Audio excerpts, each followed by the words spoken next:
da Bíblia é comunicação de um Deus amor, de um Deus irmão. É feliz quem... Louvado seja nosso Senhor Jesus Cristo, para sempre seja louvado. Seja bem-vindo mais uma vez ao canal Jesus é o Caminho.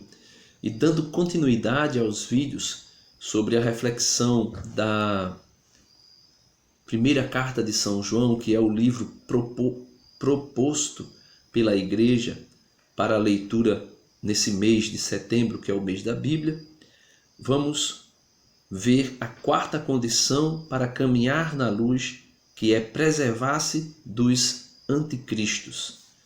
Tome a sua Bíblia, tome nota comigo aí, versículo 18 do capítulo 2 da primeira carta de São João. Ele diz assim: Filhinhos, é chegada a última hora. Ouvistes dizer que o anticristo deve vir, e já vieram muitos anticristos. Daí reconhecemos que é chegada a última hora. Ou seja, meus irmãos, foi falado de um anticristo que viria nos últimos dias, né? E que tomaria sobre si um falso messianismo. E este anticristo seria uma impostura religiosa que iria levar o homem a glorificar ao próprio homem. Então, João diz: Filhinhos, é chegada a última hora. Porque João, ao escrever essa carta no primeiro século, ali por volta do ano 100, início do segundo século, ano 110, 120 por aí, porque João já dizia que ali era a última hora. Porque João já falava ali de uma última hora.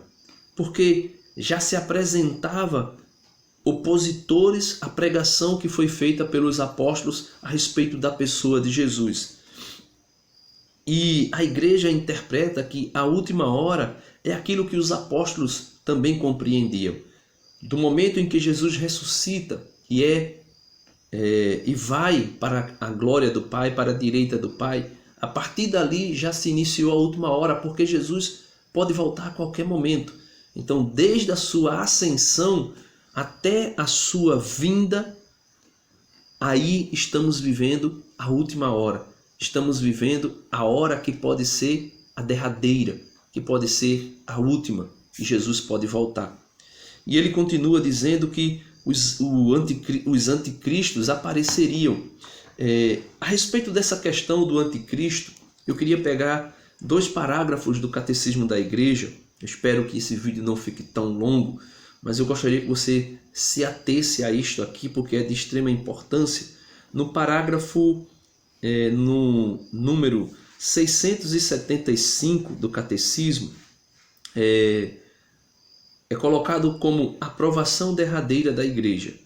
Antes do advento de Cristo, ou seja, antes da vinda de Jesus, a igreja deve passar por uma provação final, que abalará a fé de muitos crentes. Por isso Jesus disse: quando o Filho do Homem voltar, será que ele encontrará fé sobre a terra? A perseguição que acompanha a peregrinação dela na terra, ou seja, uma perseguição que vai acompanhar a igreja e vai se intensificar, desvendará o mistério de iniquidade, sob a forma de uma impostura religiosa que há de trazer aos homens uma solução aparente aos seus problemas, à custa da apostasia da verdade. Ou seja, durante a peregrinação da igreja, a igreja passará por grandes provações e, por último, a grande tribulação. E neste momento vai se colocar pessoa do anticristo, que o apóstolo Paulo fala na sua segunda carta aos Tessalonicenses, no capítulo 2, versículo do 3 ao 4. E ele fala da grande apostasia, dizendo que essa impostura vai desvendar a apostasia. E a impostura religiosa suprema é a do anticristo, isto é, a de um pseudo-messianismo em que o homem glorificará a si mesmo em lugar de Deus e de seu Messias, que veio na carne. Ou seja, João está dizendo aqui que o anticristo vai se opor a Deus e vai se opor à encarnação do Verbo. Quando você vê pseudos pregadores dizendo que Jesus não é homem, que Jesus não veio como homem, que Jesus não é 100% homem e 100% Deus. Quando você vê pessoas negando a humanidade de Jesus e se opondo à doutrina da verdade de Deus, você vai perceber que aí já existe a manifestação do anticristo. E o anticristo que Paulo falou como um ser que vai trazer uma falsa solução para os problemas da igreja. O catecismo, no parágrafo 677, diz assim: a igreja só entrará na glória do reino por meio desta derradeira Páscoa, em que seguirá seu Senhor em sua morte e ressurreição. Portanto, o reino não se realizará por um triunfo histórico da igreja, segundo um progresso ascendente, mas por uma vitória de Deus sobre o desencadeamento último do mal, que fará sua esposa descer do céu. O triunfo de Deus sobre a revolta do mal assumirá a forma do juízo final, depois do derradeiro abalo cósmico deste mundo. Ou seja, virá sobre o mundo um último abalo cósmico que vai vir logo em seguida a manifestação de Deus para derrotar definitivamente o mal, e essa manifestação será a manifestação do grande juízo, o juízo final. Continuando a leitura aqui no versículo 19, onde nós paramos, eles saíram do nosso meio, não eram dos nossos. Se tivessem sido dos nossos, teriam permanecido conosco, mas era preciso que se manifestasse que nem todos eram dos nossos. Então veja, esses que negam a pessoa de Jesus na carne, a vinda de Jesus na carne, saíram do meio dos apóstolos. E João está enfatizando isso. Eles eram dos nossos. Ou melhor, eles saíram do meio de nós, mas não eram dos nossos. Eles estavam no meio, mas não eram. Eles não eram verdadeiros crentes. Eles eram impostores que estavam no meio da comunidade. Então isso é importante nós vermos. O versículo 20 diz assim: vós, porém, tendes recebido a unção que vem do Santo, e todos vós possuís a ciência. Ou seja, aqueles que estavam na comunidade, aos quais João endereçou essa primeira carta, conheciam a doutrina que foi anunciada para eles pelos apóstolos. Por isso ele diz no versículo 21, eu vos escrevi não porque ignorais a verdade, mas porque a conheceis e porque nenhuma mentira procede da verdade. Ele diz, quem é mentiroso, senão o que nega que Jesus é o Cristo? Eis o anticristo, o que nega o Pai e o Filho. Meus amados irmãos, existia um homem chamado Cerinto. Esse camarada, ele seguia a lei judaica, negava que o Deus Supremo tinha feito o mundo físico e negava a divindade de Jesus. Ou seja, Cerinto era um propagador. Podemos dizer que ele era um mestre do gnosticismo. O gnosticismo prega exatamente isso, o dualismo, a existência de um Deus bom que criou o que é espiritual e um Deus mau que criou o que é material. E quando ele diz, pregando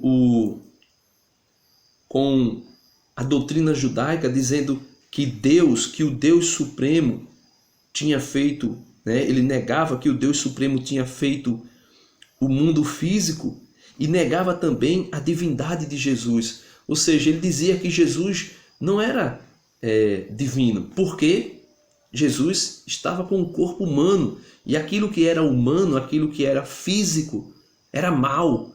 E por esse motivo não podia ser também divino, não podia ser Deus, né?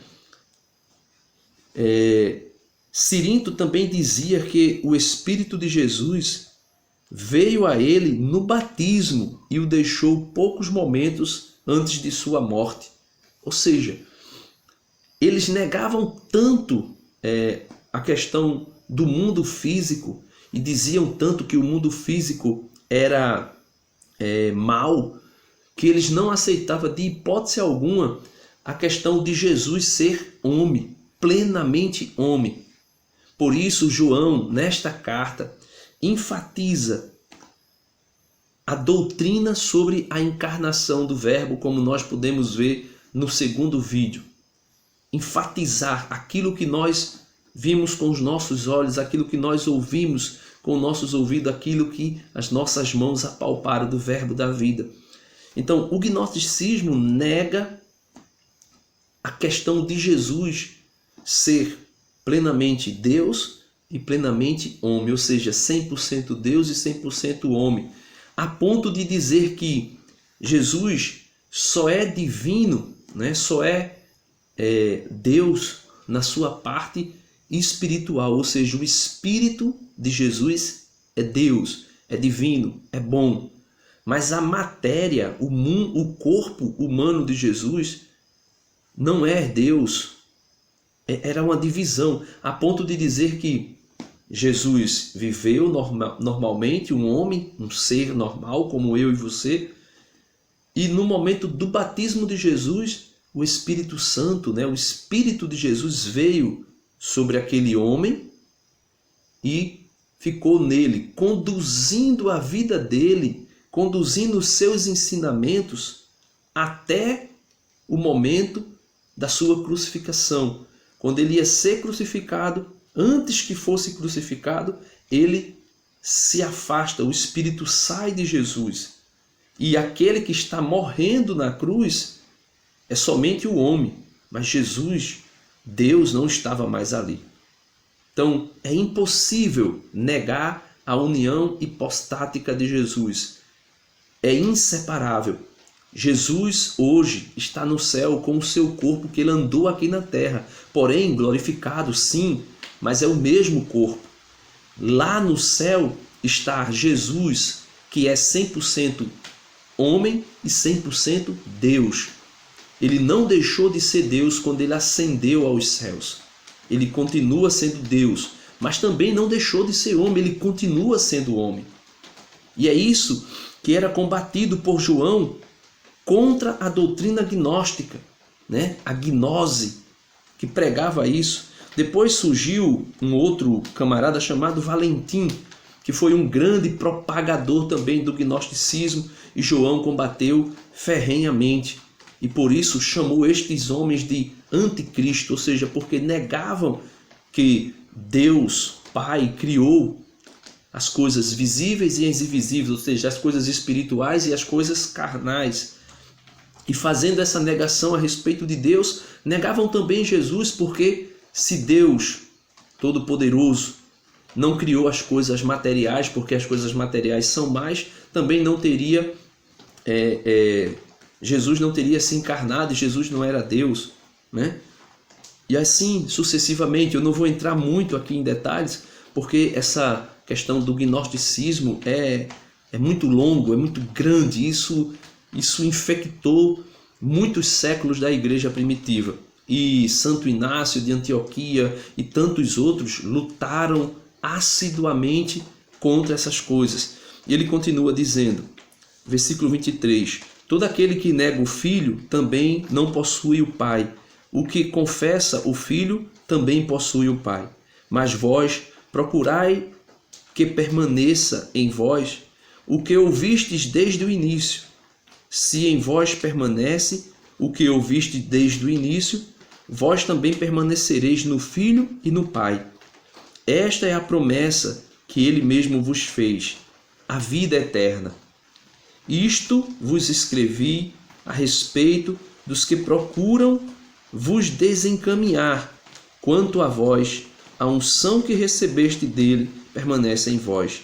E não tendes necessidade de que alguém vos ensine. Ou seja, eles já foram catequizados, eles já sabiam qual era a doutrina dos apóstolos. E ele continua dizendo: mas como sua unção vos ensina tudo, e ela é verdadeira e não mentirosa, assim como ela vos ensinou, permanecei nele. Agora, pois, filhinhos, permanecei nele, para que quando ele se manifestar, tenhamos plena confiança e não sejamos confundidos por estarmos longe dele na sua vinda. Ou seja, João está enfatizando que para caminharmos na luz é necessário crer na comunhão do Pai e do Filho.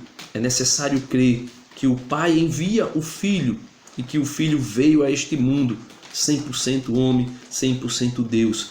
E se afastar do anticristo, se preservar do anticristo, é exatamente estar atento a essas falsas doutrinas que negam que Deus criou as coisas materiais e imateriais e que nega que Jesus é 100% homem e 100% Deus. Louvado seja nosso Senhor Jesus Cristo, para sempre seja louvado. Dá uma curtida no vídeo, se inscreva no canal, compartilhe o vídeo e leva essa reflexão a outras pessoas que estão fazendo a leitura desta carta, a primeira carta de São João, o livro que foi proposto pela Igreja no Brasil este ano de 2019. Um abraço, fica com Deus.